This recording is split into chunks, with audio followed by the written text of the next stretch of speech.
Jeg hedder Shahin, jeg er 16 år. Jeg spiller B93 på offensiv midt. Hej, jeg hedder Valborn Idrissi. Jeg er målmand for B93 U19-hold. Jeg har været ude at se en hel masse rigtig dygtige fodboldspillere i dag. Drenge, der virkelig brænder for det, som de gør, og som virkelig leverer en ekstra indsats i dag.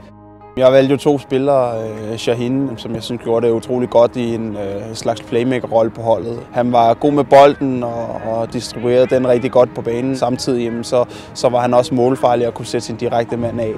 Min holdkammerat vil nok beskrive mig som en teknisk stærk fodboldspiller. Godt overblik.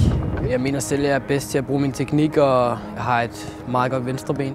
Nummer 2, som jeg valgte, det var Valborn, en keeper, der har sine keeperskills i orden, og lavet utrolig mange gode redninger i det, jeg så, og som man også kan spille bolden tilbage til, som kan gå med i spillet. Det betyder utrolig meget i moderne fodbold, og det gjorde indtryk på mig. Mine holdkammerater vil nok beskrive mig som en meget bevægelig målmand og en meget aggressiv målmand, som snakker meget inde på banen. Jeg er hurtig på stregen og har gode reflekser, og jeg er god med fødderne.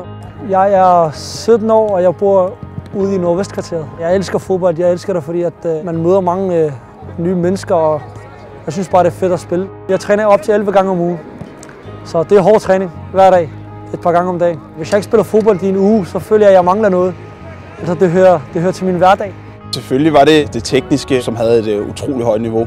Det var det, der sprang i øjnene hos de her drenge. Men samtidig synes jeg også, at de gav udtryk for, at de er holdspillere og kan gøre sig i hvert fald til dels i den professionelle verden.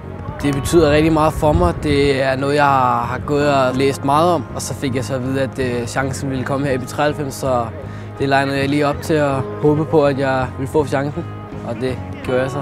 Jeg glæder mig mest til oplevelsen og komme ud og spille med nogle rigtig dygtige fodboldspillere.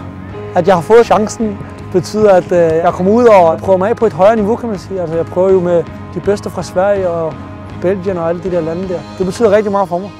For at komme videre som den eneste dansker til Barcelona, vil jeg nok arbejde stinkende hårdt nede i Amsterdam. Min største drøm, det er nok at blive professionel fodboldspiller. Komme til at spille for en stor klub og leve mit liv i udlandet. Min største drøm er at blive professionel fodboldspiller og spille på høj plan. Så det er at komme til Barcelona.